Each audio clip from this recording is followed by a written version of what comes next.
A continuación, el director de la Fundación Colombia Libre, Guillermo Villamizar. Se prepara de la delegada, la doctora Diana, del Instituto Nacional de Cancerología. Doctor, tiene la palabra hasta por 7 minutos. Buenos días a todos, muchísimas gracias, doctora Nadia Bler y la Comisión Séptima por este espacio tan importante para todos aquellos que sentimos y sufrimos los problemas de asbesto en Colombia. Yo como director de la Fundación Colombia Libre de Asbesto busco a través de todas las diferentes instancias posibles contribuir para que en este caso la reglamentación de la ley cumpla con ese propósito que se definió en el Congreso después de ese debate intenso liderado por la senadora Nadia Bler en el año 2019. Sin embargo, más de 5 años después de reglamentada, de expedida esta ley sancionada por el presidente de la República de esa época, yo debo decir en representación de la sociedad civil que el balance, señores viceministros, es terrible, es dramático.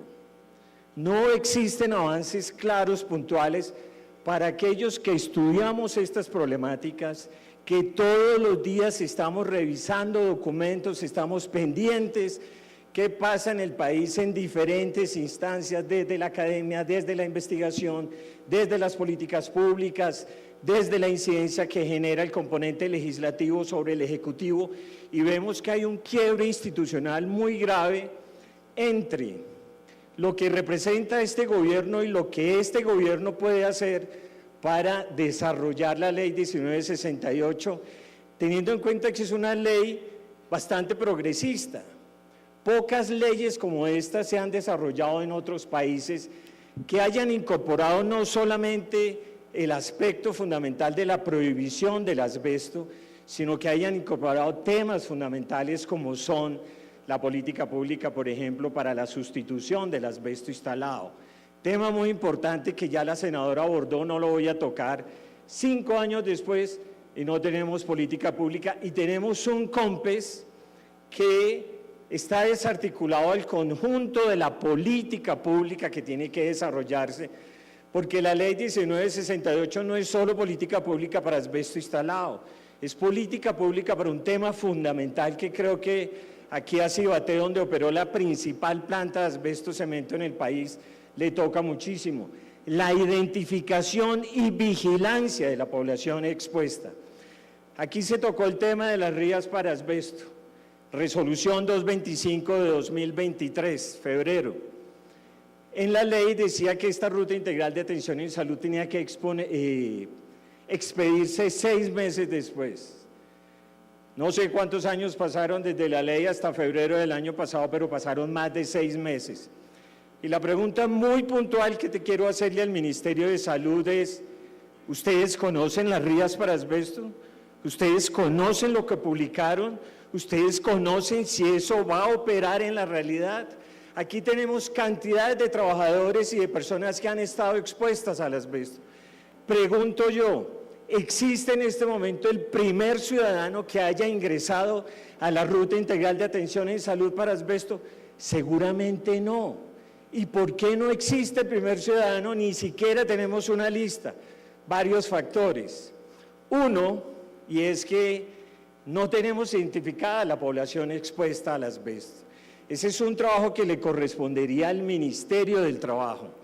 Pero si le preguntamos al Viceministerio del Trabajo o a su representante aquí, no se ha hecho absolutamente nada. No se ha identificado la población expuesta, por lo tanto, ¿cómo vamos a empezar a aplicar unas rías para asbesto que también tienen un problema técnico muy grave?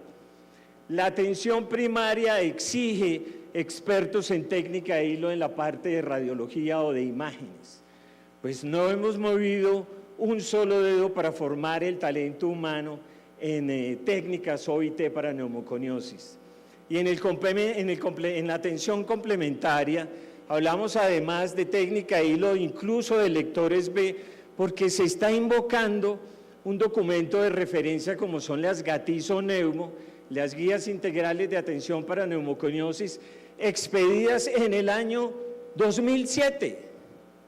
Una guía médica que tiene necesidad de actualizarse en cada 5 años, han pasado 17 años, son documentos casi que obsoletos a la luz de los avances que se han producido y sin embargo el Ministerio de Salud sigue invocando eso como documento de referencia. Es absurdo. ¿Y eso a qué va a conducir? ¿O a qué conduce en este momento? La inoperancia de las rías para asbesto. Ese documento, yo no sé si el Viceministerio del Trabajo, las instancias altas del Gobierno Nacional han estudiado estos documentos que están expidiendo los funcionarios de, digamos, ubicaciones intermedias dentro de estos ministerios que o desconocen el problema o están desatendiendo las necesidades urgentes que pide la reglamentación de la Ley 1968.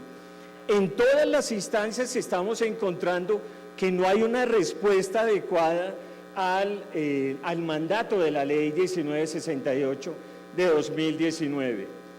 El tema de las rías para asbesto es solo uno de ellos, sin olvidar el tema de la política pública que no se ha publicado.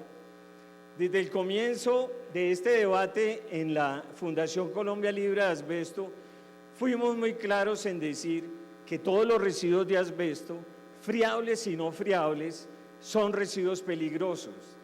Durante todos estos años, la oficina DASU del Ministerio de Medio Ambiente no quiso abordar esta problemática de la clasificación de todos los residuos, friables y no friables, como residuos peligrosos. Y tuvo que salir una resolución del IDEAN para que ellos finalmente aceptaran que los residuos no friables son residuos peligrosos. Y eso es apenas una muestra de cómo sentimos que por parte de estos funcionarios, tal vez por ese componente acéfalo del actual gobierno, de no tener unos dolientes desde el alto gobierno que se hayan apersonado, hayan entendido la importancia de esta problemática del asbesto en Colombia y la necesidad de reglamentar adecuadamente la Ley 1968. No encontramos eso. Aquí la academia, la sociedad civil, los vasos comunicantes que existen con estos funcionarios, pues son inexistentes. Y la política pública está tomando un curso que no corresponde a las expectativas del espíritu de la Ley 1968. El documento COMPES es necesario revisarlo, porque tiene que ser un documento integral que abarque todos los aspectos de la Ley 1968 y no solamente la sustitución de asbesto, porque todo está concatenado: salud pública, salud ambiental, protocolos adecuados para manejo del asbesto y identificación de la población expuesta. Y una cosa muy importante para terminar: la resolución 007 de 2011 sigue vigente y eso es completamente absurdo. Creo que aquí podríamos decir que la ley fue clara en su último artículo, artículo 13, cuando dice que todas las normas contrarias a la ley deben ser derogadas. Y debió haberse presentado inmediatamente una derogación tácita, pero no se presentó. Aquí el senador Ferney, que habla de que es necesario que nombremos responsabilidades. Pues los funcionarios que no han derogado esa resolución, valdría la pena que miráramos qué responsabilidad penal tienen por no derogar este tipo de documentos que siguen formando parte de las discusiones que están articulando la política pública del asbesto en Colombia. Eso era lo que tenía para decirles. Muchas gracias.